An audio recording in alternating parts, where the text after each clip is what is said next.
De costas para a plateia. De Costas para a Plateia é o podcast das boas pessoas. Liderança, finanças, marketing, empreendedorismo, tecnologia. Temas complexos abordados de forma simples e descontraída. O episódio de hoje tem o apoio da Quinta da Minhoteira. Já brindamos hoje? Conhece já o novo site em www.quintadaminhoteira.pt. Apoia-nos também a ToBeOn, Consulting Marketing Analytics. Sabe mais em www.2b-on.com. A Laserprint é também um dos nossos apoios. Sabe mais em www.laserprint.pt. A Fábrica Coffee Roasters tem brindado os nossos convidados com o melhor café. Visite as nossas lojas ou sabe mais em www.fabricacoffeeroasters.com. A gravação deste vídeo tem o apoio da AVK. Se vês os nossos vídeos no YouTube, aproveita e subscreve o nosso canal. Bem-vindos a mais um episódio do podcast De Costas para a Plateia. Gravamos hoje na maravilhosa fábrica da Dois Corvos em Lisboa. A nossa convidada de hoje é Susana Cascais, mentora da cerveja Dois Corvos.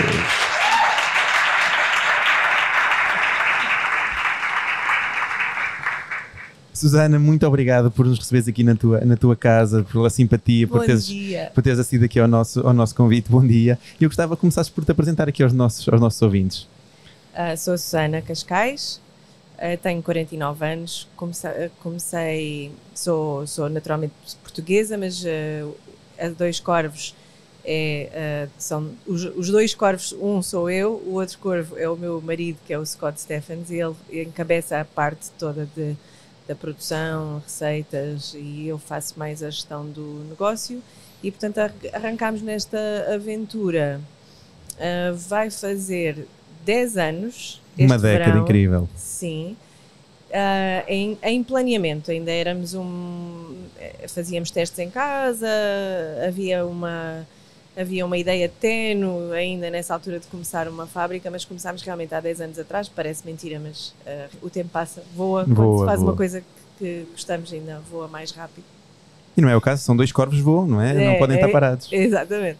E entretanto, após um período de incubação em que começámos mais por brincadeira a fazer a cerveja em casa, entretanto pensámos realmente que podíamos fazer disto um projeto, chegar a pessoas, mostrar que a cerveja é mais do que as lagers industriais que o público português está muito mais familiarizado e mais habituado. E portanto a cervejeira faz 8 anos de comercialização este verão. O restante tempo foi em planeamento, maturação do negócio, fábrica, maturação do negócio. É importante dizer aqui aos nossos ouvintes, não é, que eles estão a ouvir todo este ruído. Nós estamos aqui na azáfama da fábrica, a gravar mesmo aqui no meio da fábrica. Portanto, se acontecer aqui alguma coisa, algum alarme, se entretanto nos tentarem dar banho com cerveja, pode acontecer. A Susana já tentou que não acontecesse, mas vamos ver se... Pode acontecer. Uma fábrica tudo pode acontecer. Faz parte. E fala-nos um bocadinho do teu percurso. Como é que surgiu essa ideia então de avançarem para uma marca de café, tu e o Scott?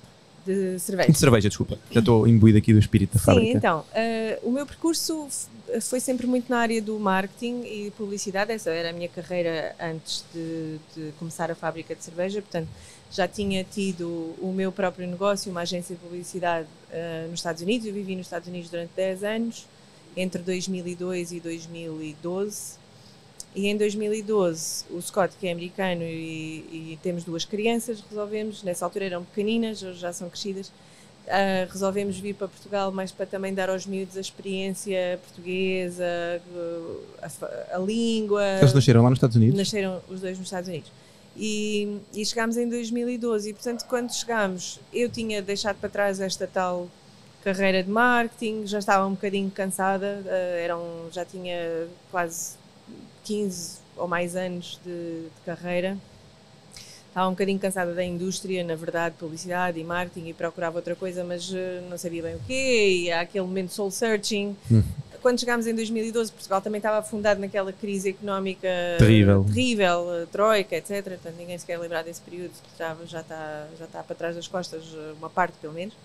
E o Scott, que por sua vez trabalhava na parte de desenvolvimento de engenharia informática, o Scott desde muito cedo, dos tempos de faculdade, já fazia cerveja em casa, já tinha uma paixão pela cerveja. Vivíamos em Seattle, que é uma meca da cerveja artesanal, o craft beer, como se diz, nos Estados Unidos, e portanto ao pé de nossa casa tínhamos a pé 10 opções de cervejeiras do tamanho da nossa para ir, provar, experimentar.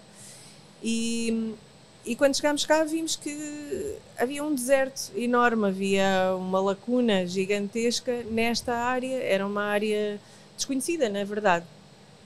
E o que é que nós fizemos ainda nos Estados Unidos? Quando embalámos a nossa casa toda e pusemos tudo num contentor e dissemos, ok, vamos para Portugal, contraciclo, contracorrente, os nossos amigos a dizerem, não, vocês são malucos, o que é que vão fazer para Portugal? Estamos em 2012, fiquem aí, não? E nós tínhamos as crianças e achávamos que tinha que ser antes deles entrarem para a escola e para se ambientarem à escola, ambientarem à escola portuguesa e aprenderem a língua, e resolvemos isso.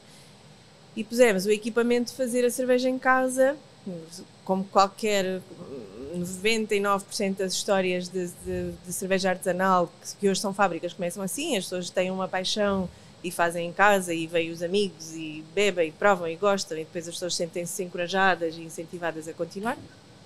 E a nossa história não é diferente, é exatamente isso.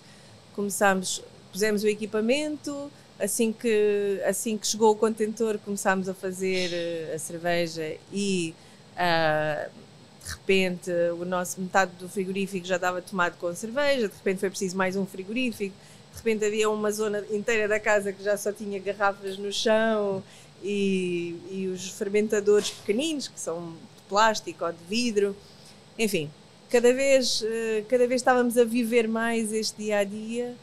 E houve um momento em que dissemos, ok, verão, estamos aqui no verão de 2013, portanto quase há 10 anos atrás, em que dissemos, ok, se calhar isto faz sentido, porque porque as pessoas gostam, porque iam lá os amigos e de repente desaparecia tudo. Adaptámos o frigorífico para termos um barril à pressão dentro do frigorífico.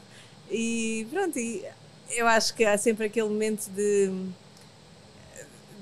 deslumbramento quando uma coisa que tu tens paixão por fazer, que adoras e vives esses momentos com intensidade, de repente isso poder se transformar num negócio, não é? no teu dia a dia, e por isso é que eu acho que desde que esse dia ficou mais evidente, nunca mais houve um olhar para trás. Entramos sempre aqui todas as manhãs com a mesma energia, como se fosse o primeiro dia.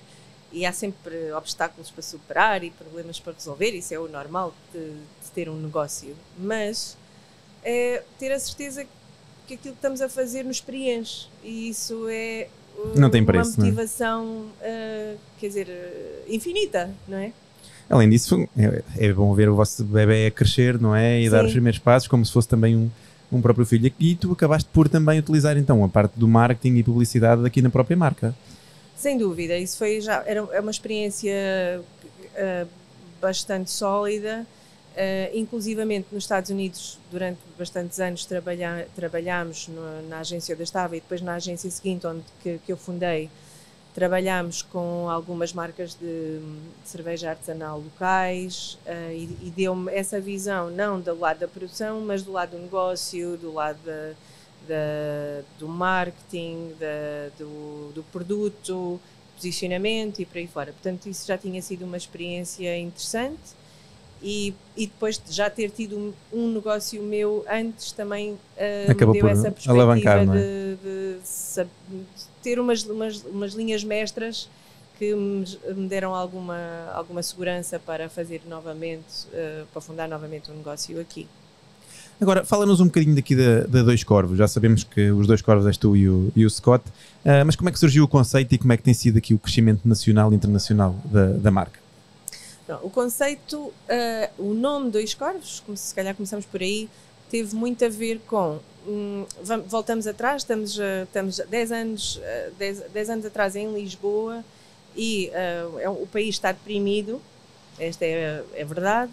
E muitos negócios tinham saído de Lisboa. E Lisboa, como capital, era muito estranho uma capital ter tão pouca indústria transformadora. Naquela altura existiam poucos negócios que não fossem ligados ao turismo ou aos serviços. E nós quisemos sempre ter uma identidade bastante lisboeta, porque fazia sentido que houvesse pessoas que fizessem coisas com as mãos. Isso não existia na altura. Não existia, quer dizer, vou generalizar, mas não era... Era mais raro. Era raro acontecer. Hoje, por exemplo, já se vê o pão artesanal, os iogurtes, o café, cerveja, claro, houve um crescimento muito grande na última década com relação à cerveja artesanal. Mas naquela altura não. Para nós era muito importante esse estar arraigado a Lisboa e ter uma identidade de Lisboa. E os Dois Corvos fazem parte do brasão de armas da cidade. A nau de São Vicente, isto conta a lenda, do Afonso Henriques mandou vir o corpo de São Vicente do Algarve, a tripulação morreu e foram os Dois Corvos que guiaram a nau até ao porto de Lisboa e, portanto, faz parte do símbolo, do brasão de armas, da lenda da fundação da cidade. E foi dos primeiros nomes que nos surgiram, Dois Corvos, mas...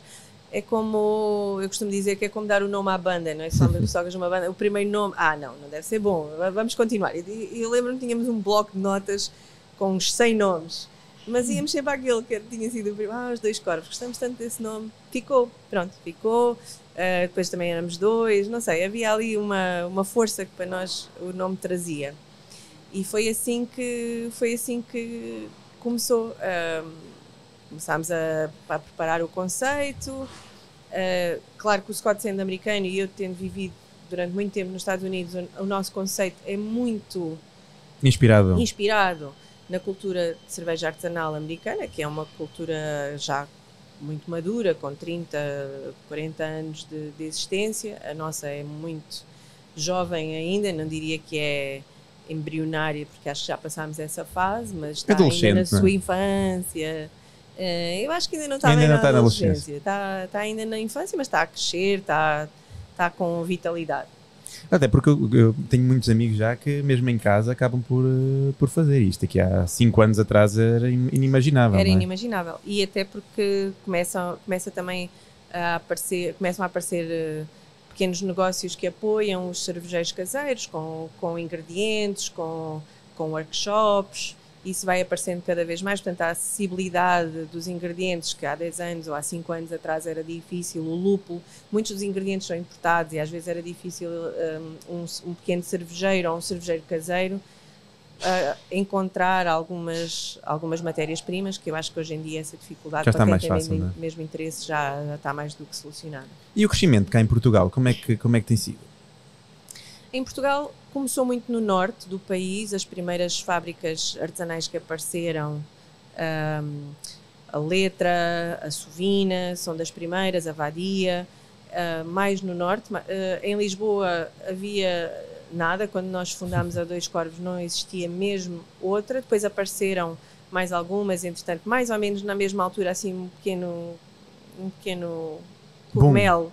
Apareceu veio a Dois Corvos, também a Oitava Colina, que começou uns meses antes de nós, um par de anos mais tarde a Musa, depois a Lince, e portanto Lisboa começa a ter um craft beer scene, pode-se dizer assim, mas é uma coisa talvez de há 5 anos a esta parte, 5, 6 anos a esta parte em que há mais uma massa crítica.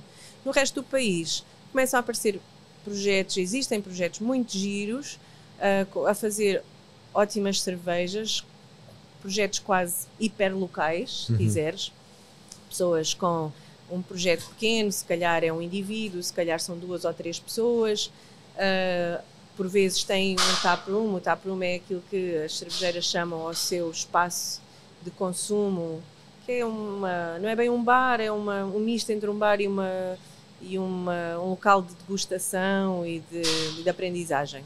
E, portanto, estes negócios mais hiperlocais, chamemos-lhe assim, estão muito enraizados na comunidade local, onde se inserem, são produções mais pequenas que acabam por escoar a produção toda naquela zona. Isso já vai aparecendo em muitas localidades, eu acho que norte a sul, talvez menos no interior,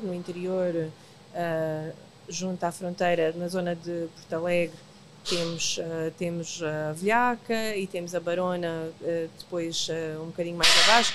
Temos algumas cervejeiras a fazer ótimos trabalhos numa zona mais interior, mas realmente o litoral A concentração de pessoas também ajuda, não é? Onde estão as pessoas concentradas e é onde se concentram mais projetos.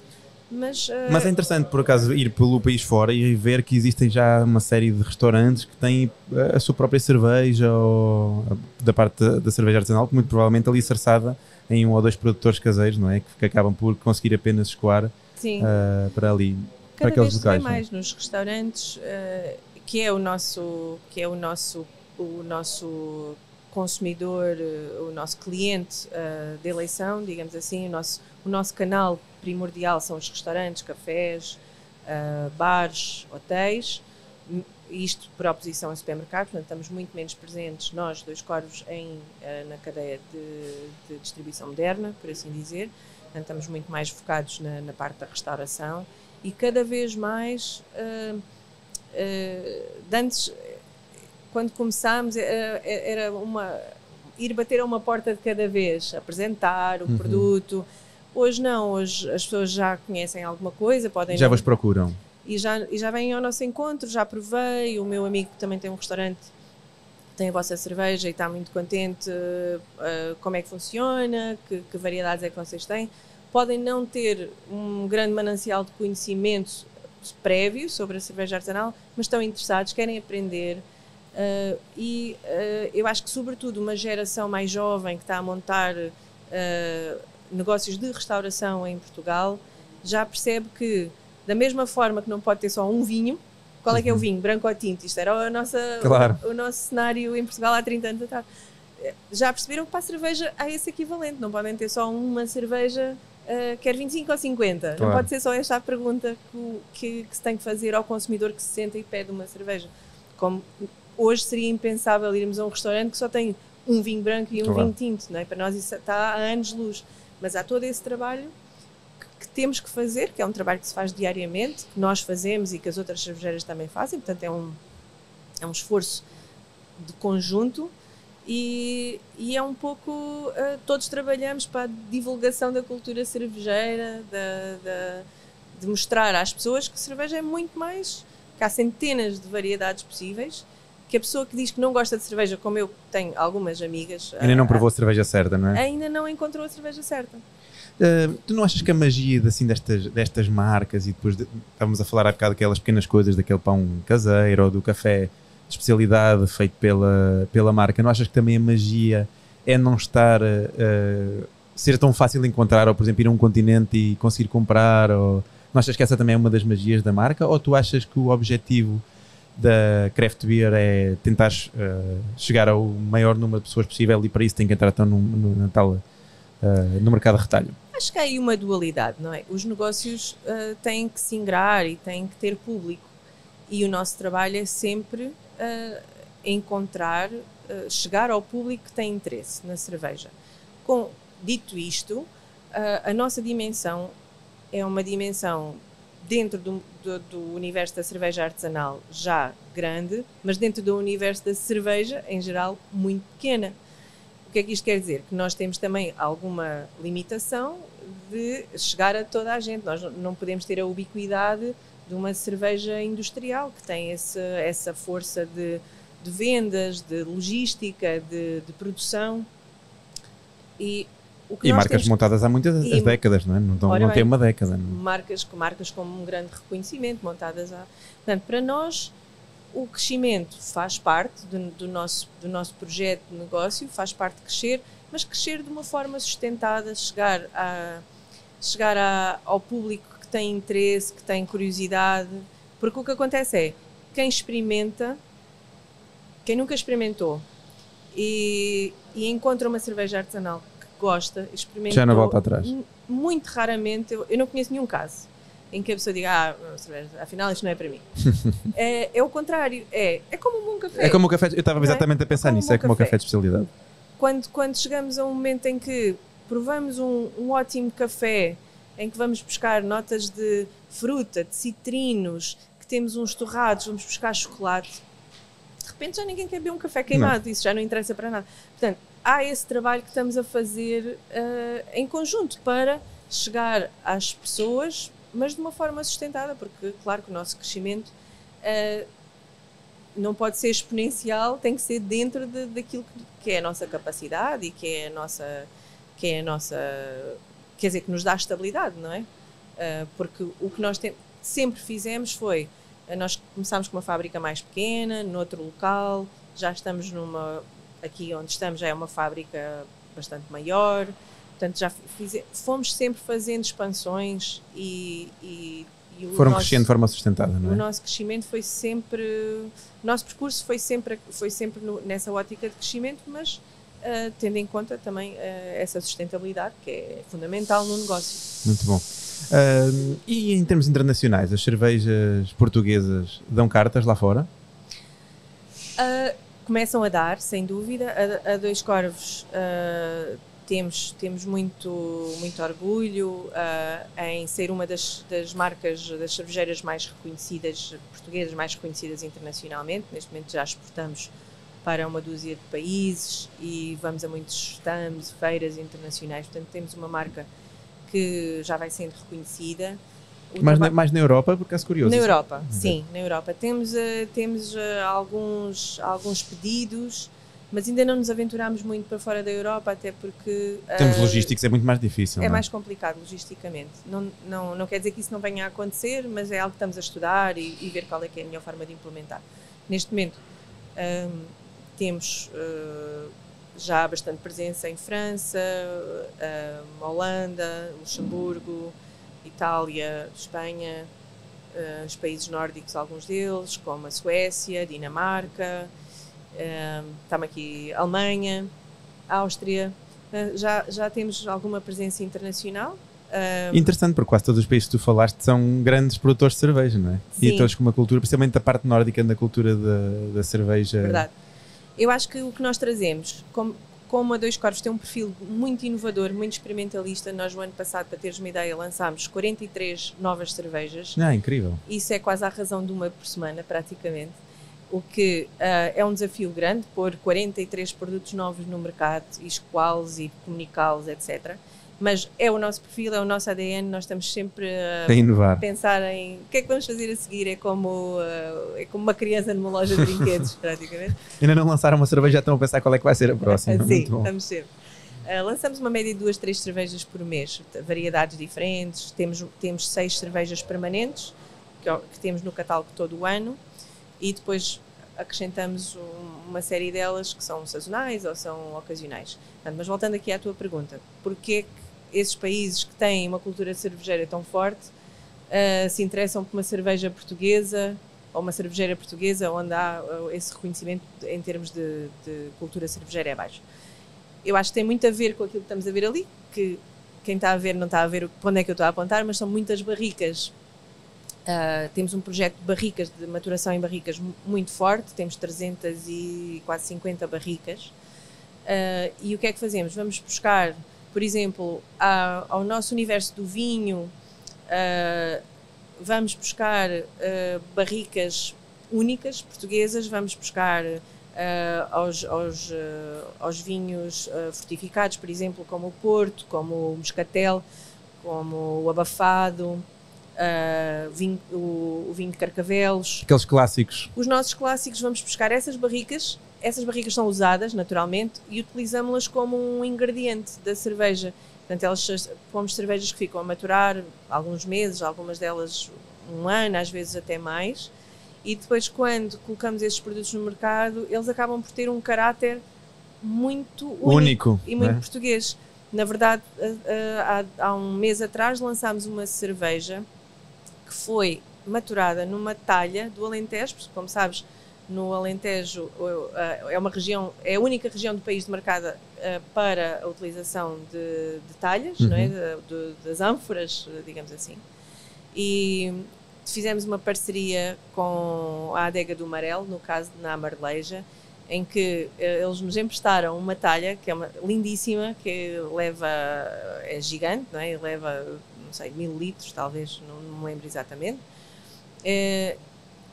onde nós pusemos a cerveja a maturar e lançámos esse produto há cerca de um mês e vai buscar a mineralidade do barro, aquilo que lá estava antes, é muito complexa, muito interessante. E depois essas parcerias são engraçadas porque agora vamos devolver a talha E eles vão fazer e eles vão agora colocar o vinho na talha onde teve a cerveja e experimentar e ver o que é que sai dali. Portanto, também há estas brincadeiras entre os produtores. É simbiose, não é? E há uma simbiose, uma energia muito gira e dinâmica. Isso é muito interessante porque acabam por ser produtos únicos, não é? Bebem uma vez e nunca mais provavelmente vai sair um igual ou parecido. Nunca mais não é? sai uma coisa igual, é verdade. Tem só aquilo. É muito bom, parabéns. Eu ia te perguntar, então, nós também já falámos aqui um bocadinho disto, mas qual é que é o ponto da situação das cervejas em Portugal? Achas que ainda há muito para evoluir? Achas que o mercado está a começar a ficar já mais saturado relativamente aqui a este tipo de cervejas, ou achas que ainda tem muito por onde caminhar? Já percebemos que no interior ainda tem muita margem para Não, para eu acho que avançar. o mercado está longe de estar saturado. Acho que há muito trabalho ainda por fazer. Estamos naquele ponto em que as pessoas já ouviram falar, muitas delas ainda não experimentaram, porque às vezes é difícil de encontrar, dependendo de onde a pessoa está, dos seus hábitos de consumo, pode ter mais dificuldade em encontrar a cerveja artesanal.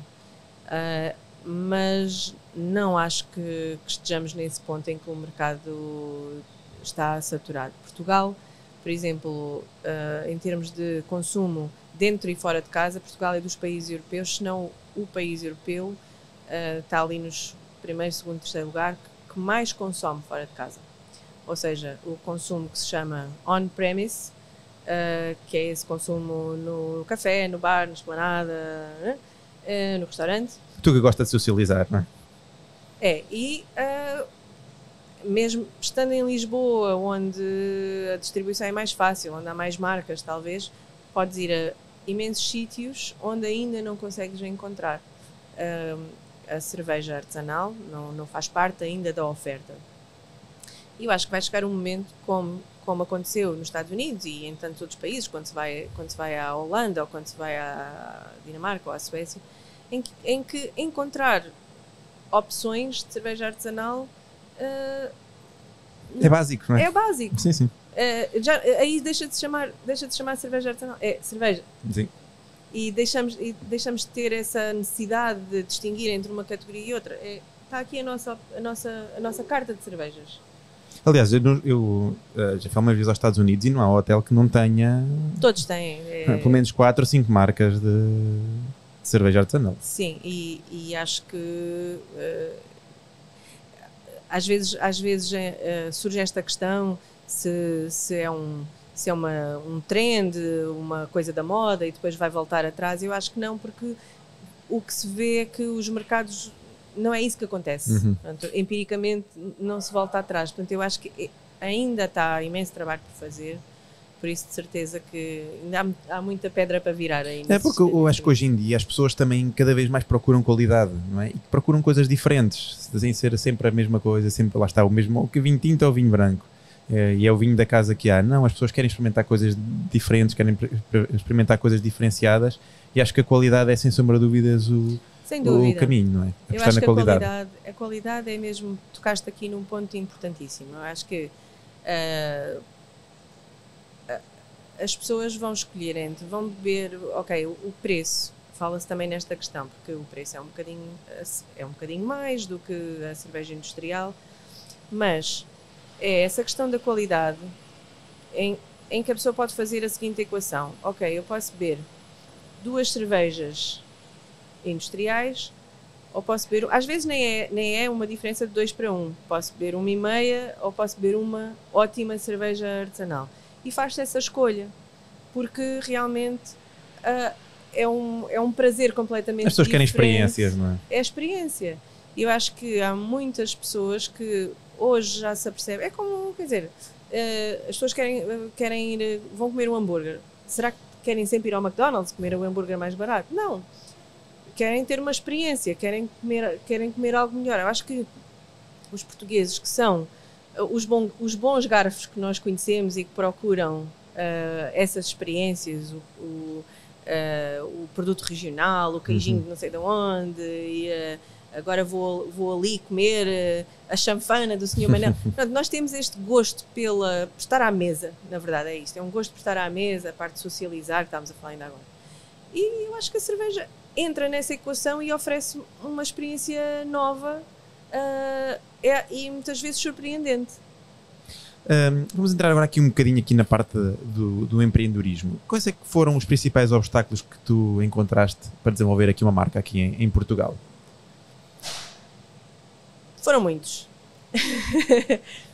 eu acho que maioritariamente o nosso principal obstáculo, de um ponto de vista global, foi que é um segmento de negócio que não existia.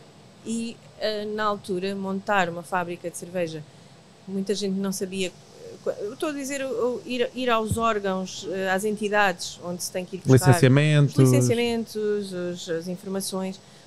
Como era uma coisa muito desconhecida, havia muita informação contraditória, houve muito 2 passos à frente, 1 passo atrás, porque falavas com a pessoa A que dizia que era desta e desta maneira. Está muito alicerçado nas pessoas e não na legislação. Não na legislação, ou não na tradução dessa, do que é que essa legislação depois, em que é que se concretiza, o que é que a pessoa tem realmente de fazer. Eu acho que aí foi as dores de cabeça iniciais que tivemos para montar um negócio, que eu hoje acho que se calhar já não são tanto assim, né? Tendo em conta que já há muitas marcas e que isso, entretanto, o nosso segmento de mercado está muito mais presente e difundido. Se calhar quem está a montar agora uma fábrica já tem outra facilidade. Na altura foi realmente andar com uma lanterna a tentar apontar o caminho, ok, é por ali.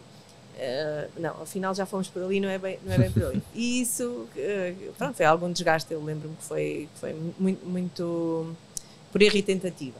E neste momento, quais é que são os principais desafios a curto prazo que tu tens para este crescimento que tu e o Scott querem continuar aqui com a marca? Quais é que achas que são os principais desafios?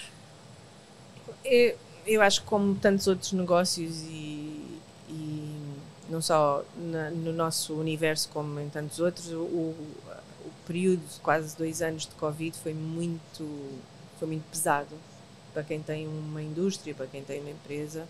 Foi muito pesado, foi complicado. Portanto, neste momento, o objetivo é, as pessoas tendencialmente pensam, o Covid já acabou. Mas não acabou, porque há resquícios, não é? Há toda aquela onda que ainda temos que conseguir limpar, realmente criar novamente essa solidez.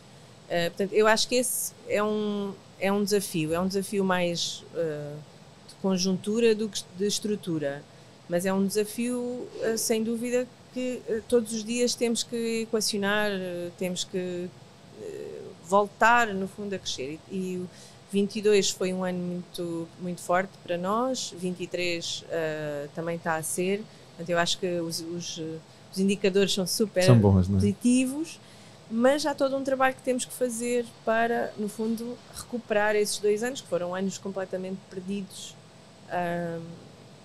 para nós e para tantos outros. Vocês acabaram, nessa altura do Covid, acabaram por também entrar mais na parte do digital e desenvolver mais a parte digital, tentarem que as pessoas recebessem as encomendas em casa. Sim, tudo isso. E essa alavancagem que tiveram, acabaram por conseguir mantê-la agora, ou achas que com o regresso à normalidade que essa parte digital acabou por ficar um bocadinho mais esquecida?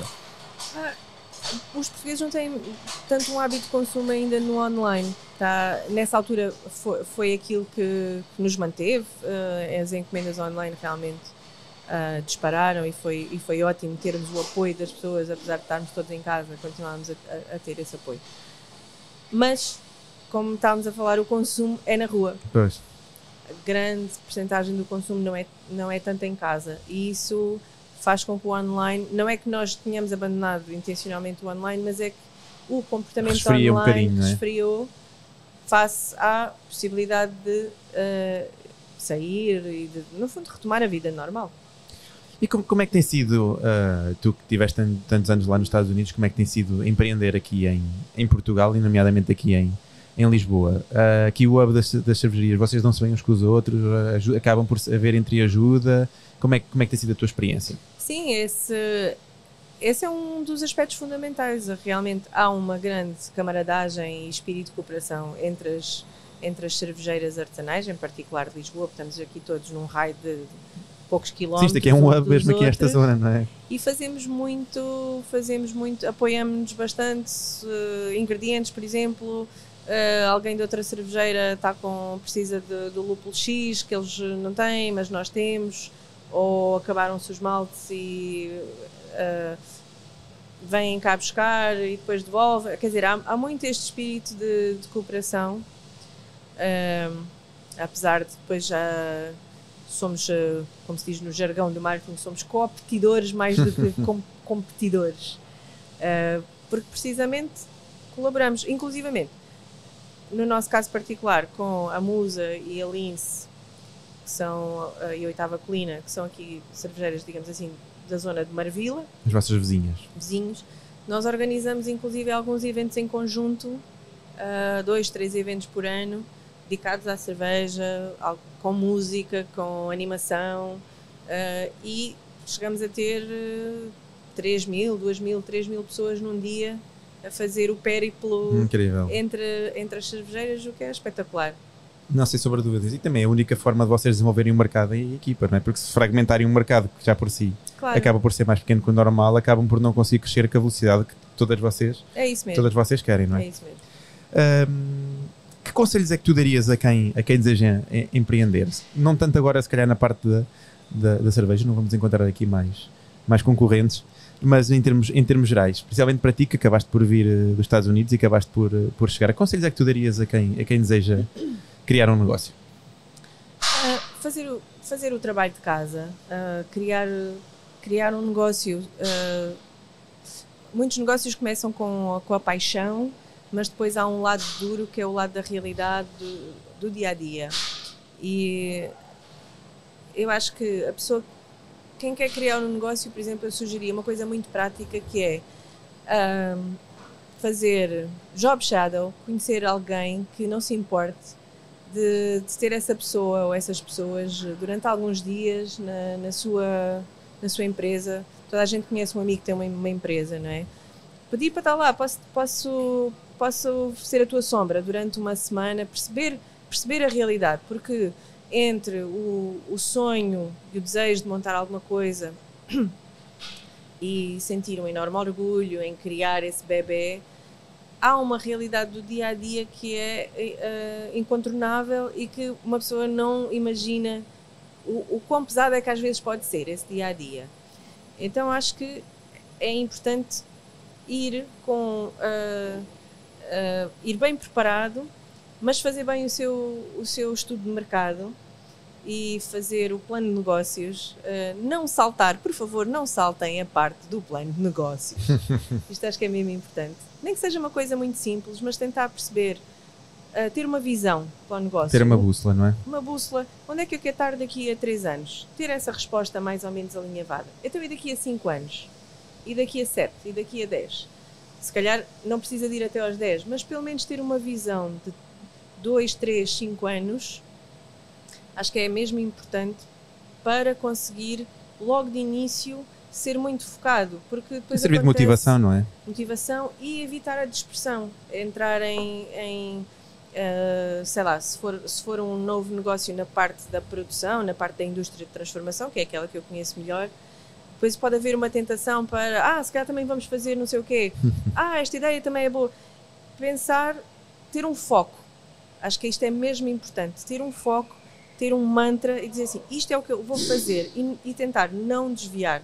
Porque inclusive há empresas multinacionais, há imensos casos de estudos conhecidos em que há esse desvio e a empresa perde um pouco o rumo, dispersa-se, põe energias em coisas que não interessam. Eu trabalhei alguns anos na Starbucks, na sede da Starbucks nos Estados Unidos, e era uma empresa enorme com recursos humanos e um manancial de brain power gigante, e ainda assim houve momentos em que a empresa se dispersou. Ias a uma loja da Starbucks nos Estados Unidos e antes de chegar ao café tinhas os peluches e os CDs e os t-shirts e os mugs, e aquilo era quase mais importante, a parte de merchandising, visualmente, dentro da loja, do que o café, não é? do que o próprio café. E o café era o core do business deles. É claro que isso levou a que eles tivessem que reconfigurar um pouco a estrutura, a política, mas houve aí um entusiasmo até com uma ideia que não era do core da empresa. Isto acontece nas empresas maiores, mais facilmente ainda acontece numa empresa mais pequena. Portanto, eu acho que isto é focar, ter um objetivo, ter uma visão e stay focused. E seguir lá. Muito bom. Já tens uma equipazinha grande, já me cruzei aqui com muita gente. Quais é que são as principais dificuldades na gestão do dia-a-dia de uma equipa? Nós, na gestão do dia-a-dia, fazemos coisas diferentes, ou seja, aqui numa fábrica tens a unidade de produção, tens as pessoas que estão a trabalhar só na produção da cerveja, tens as pessoas de logística, tens o marketing, tens a parte financeira. Não é como um serviço em que é se calhar um escritório em que toda a gente está mais ou menos a fazer a mesma coisa. Há mesmo funções muito distintas e que não têm grande overlap. Eu acho que a nossa principal dificuldade e preocupação, aquilo que tentamos fazer e nem sempre somos bem-sucedidos, é encontrar esse caminho, esse espaço comum para as pessoas poderem, no fundo, colaborar entre si, sabendo que trabalham em áreas muito diferentes e criar essas sinergias. Acho que essa é uma dificuldade, haver esse fluxo de comunicação. Estamos sempre à procura, acho que é um trabalho que nunca está feito, estamos sempre à procura de melhorar esse fluxo e estamos sempre a tentar fazer melhor e sabemos que estamos sempre a procurar um equilíbrio, não é? Sim, maior, não é? E que muitas vezes falhamos. E como é que conseguimos? Ok, isto não funcionou, vamos fazer então desta maneira, vamos implementar este método, ou vamos criar este espaço de troca. Tentamos estar em cima, mas é difícil porque as pessoas têm trabalho dia-a-dias diferentes. Muito bom. Estamos quase a entrar aqui no final aqui da nossa conversa. Tu que geres uma equipa e lideras uma equipa, que conselhos é que tu darias para alguém que quer desenvolver as suas competências? Em algo específico ou em algo genérico? Há bocado deste muito boa, não é? Essa parte do shadow. Fazer um job shadow. Fazer um job shadow acho que é muito bom em essas duas vertentes, não só para ver a parte do negócio, mas também para ver como é que uma pessoa reage perante os obstáculos e perante as vicissitudes. E fazer networking, eu acho que é mesmo importante a pessoa ter uma rede de networking. Nós temos amigos, colegas de outras áreas, de outras profissões que nos ajudam. Vamos almoçar ou vamos jantar e vamos saber a opinião deles sobre algumas coisas que são do nosso dia-a-dia. E eu acho que isso nos ajuda também a ter outras perspectivas, sairmos um bocado da nossa zona de conforto e percebermos numa situação semelhante como é que esta ou aquela pessoa atacariam este problema ou resolviam este problema. E eu acho que é mesmo importante ter uma rede de conhecidos, amigos, pessoas de indústria, alguém a quem se pode agarrar no telefone e dizer: olha lá, estou com este problema, tenho esta questão, como é que tu resolves? Eu acho que isso eu acho que é mesmo fácil, porque o nosso tecido empresarial é um país pequeno, as pessoas conhecem-se todas e o amigo do amigo e há uma facilidade em conhecer pessoas. Claro que exige que a pessoa se exponha também um pouco, mas acho que isso é mesmo importante porque nessa troca vai-se aprender de certeza qualquer coisa. Por exemplo, no nosso caso, isto é muito específico do nosso trabalho, mas eu e o Scott, sempre que nós vamos de viagem para um sítio qualquer ou vamos de férias, está sempre no roteiro ir visitar todas as fábricas possíveis e ter um tour da fábrica. Porquê? Porque voltamos e com ideias novas, não é? Olha, eles faziam daquela maneira, isto é giro, isto é fácil de fazer, nunca pensámos nisto, se calhar fazemos este processo, mas adaptando aqui este bocadinho conseguimos melhorar ou otimizar. Vamos sempre aprender coisas, portanto eu acho que é estar sempre disponível para aprender. Fantástico. Nós temos aqui nesta terceira temporada um momento fora da box. Basicamente aquele momento em que superaste uma situação completamente fora da box. Costuma-te acontecer no dia-a-dia? O momento fora da box, nós chamamos-lhe a sabotagem. E está sempre a acontecer, sempre. Há sempre há sempre problemas novos para resolver. Às vezes temos aqueles momentos, sei lá, há tantas coisas que são de última hora, de rasteiras. É tipo aquele momento de Jason Bourne. Agora de repente tens que.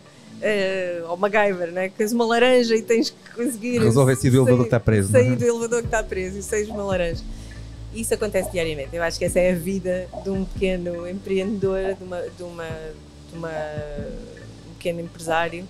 É estar sempre exposto a questões novas e ter sempre a confiança que vai conseguir resolver. Eu acho que o mental, a atitude mental é mesmo importante para dizer assim, não, ok, já resolvi coisas piores. Isto vai...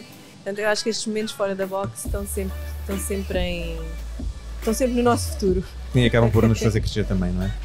Nós estamos a chegar aqui ao fim. Eu não sei, Susana, se queres deixar aqui uma mensagem final aqui aos nossos ouvintes, aqui da minha parte, agradecer-te aqui a simpatia, a conversa incrível. Não sei se queres deixar aqui uma mensagenzinha aqui aos nossos ouvintes. Antes de mais, queria-te agradecer. Foi mesmo ótimo termos conversado e parabéns pelo projeto. Muito obrigado. Eu acho que é um trabalho onde se nota a tua paixão e dedicação e eu acho que é importante louvar isso. Muito obrigado. Não há muitas pessoas a fazer o que tu fazes. Portanto, parabéns. Mensagem é...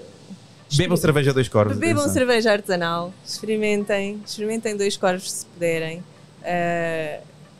E sobretudo, acho que a mensagem principal é a nossa vida neste planeta é curta.